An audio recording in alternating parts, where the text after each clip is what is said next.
One of the biggest issues when it comes to 3D printing car parts are layer lines. So in this video, I'm going to show you 5 different ways you can get rid of them and make your car parts look like they came straight from the factory. And the first way you can hide your layer lines are with these. Nearly every 3D printer now comes with a textured build plate, and this really helps that first layer that gets printed to stick to the bottom of the plate without warping right off. Now the side effect is you can get parts that have a finish that looks like this. But what if you wanted a different type of texture? Well, that's where these other build plates come into play. But the first issue I ran into was warping, due to a much smoother surface on the 3D effect plate. So to get your parts to stay attached, I like using a nanopolymer adhesive from Vision Miner. It brushes right onto the build plate, and when the adhesive warms up, it activates and helps keep the filament from coming right off the build plate during the printing process. It works so well on the first plate, I'm going to try it on this even smoother carbon fiber 3D effect plate too.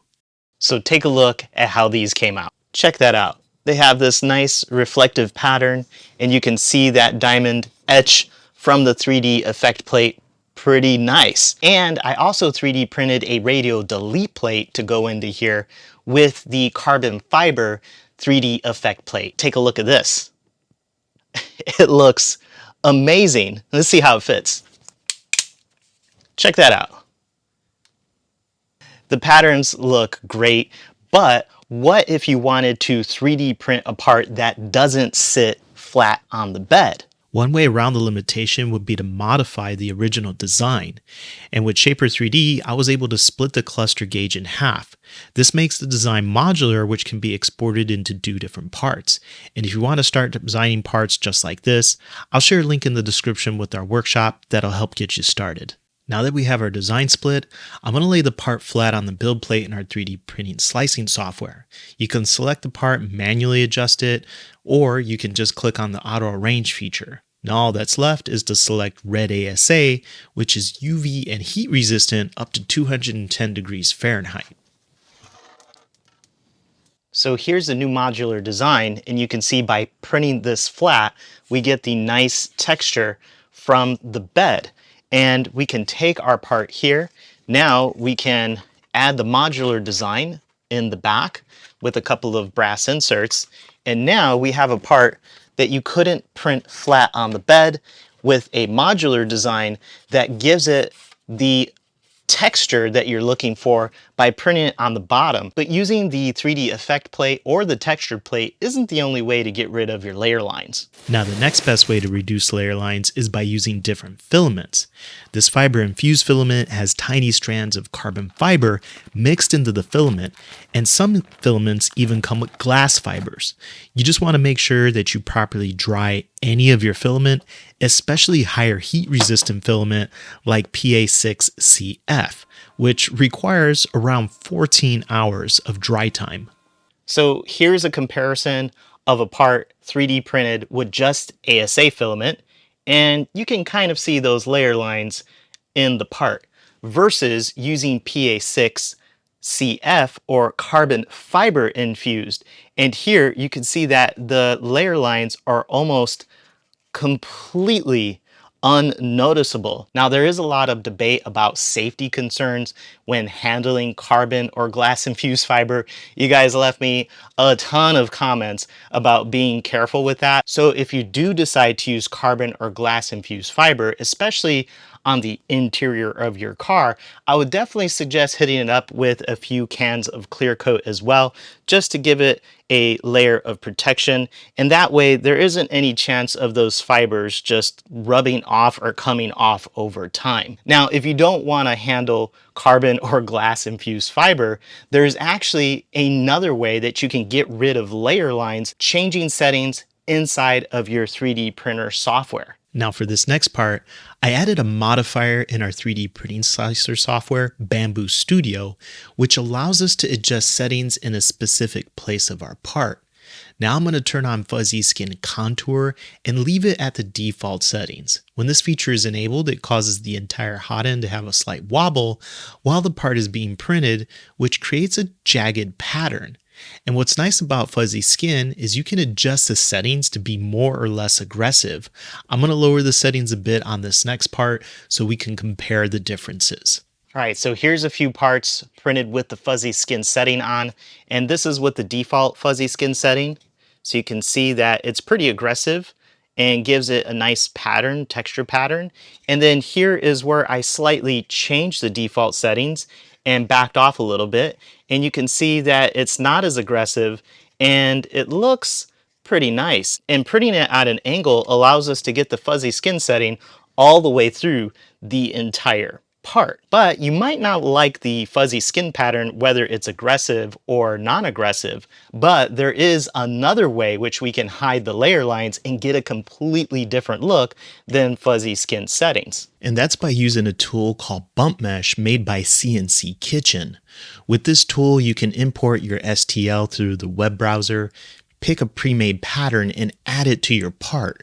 We're going to try and pick a pattern that matches the center console, but once you have your pattern, you can adjust how tall it is along with the size of the pattern, and you can also smooth it out. But what I really like is you can even choose to select which parts of your prints will have the pattern applied to. Once finished, you can export your STL with the applied shape and import it into your 3D printing software. And the orientation really doesn't matter because it's a pattern built into the part, but printing at an angle will reduce the need for added supports. If we zoom in and look at our part, you can see how the pattern will be applied to each layer. Now all we have to do is send the part off to the printer. So props to CNC Kitchen for Bump Mesh because this next part looks amazing. Take a look at the texture. Printing it again diagonally worked great. I did lose power, unfortunately, for a brief moment, so I had to stop and start the print. So there is some issues there, but we can always reprint this. And if you don't like this specific pattern, you can pick all kinds of different patterns or even import your own.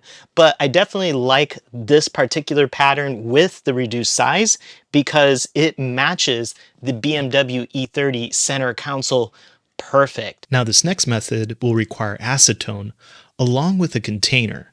And since our part is made from ASA, acetone will have a melting effect to the part.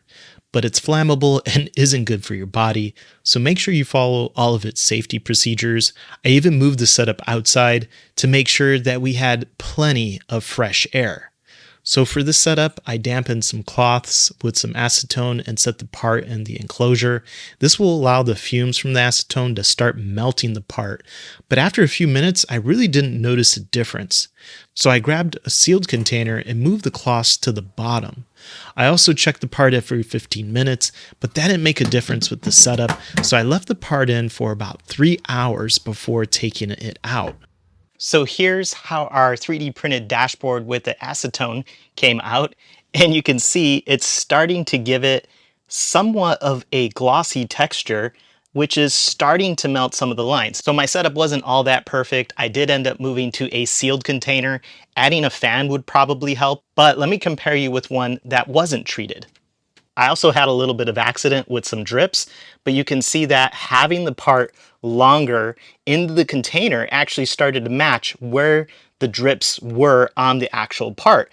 And probably a little bit longer, it would start to smooth even further. So let's go ahead and take a look at all the 5 different ways we tried to remove the layer lines so you can compare which is best. First up are the delete plates using the diamond etched pattern 3D effect plate. And here's a comparison using the carbon fiber pattern 3D effect plate. The carbon fiber pattern completely removed the layer lines. Next up is fuzzy skin. The tweeter pod is with the default settings, and the part on the right has the default fuzzy skin settings turned down a bit. If we compare that to the carbon fiber pattern, both do a pretty good job at hiding the layer lines. Now let's compare fuzzy skin versus adding a pattern design. If we flip the part around, you can see the layer lines a bit, plus that mistake where the printer turned off and back on. And here's the pattern compared to the default fuzzy skin settings. Now here's the vapor smooth part, which definitely needs a bit more fine tuning. The acetone started to break down the layer lines, but it also leaves a high gloss finish on the part too. Now I forgot one last part, and that's the modular design. I actually like the way the part came out. We can even reprint the backing on the carbon fiber 3D effect plate, which would probably come out even better. And if you're tired of only 3D printing parts for your project card that you're finding online, watch this video next and learn how to make your own designs.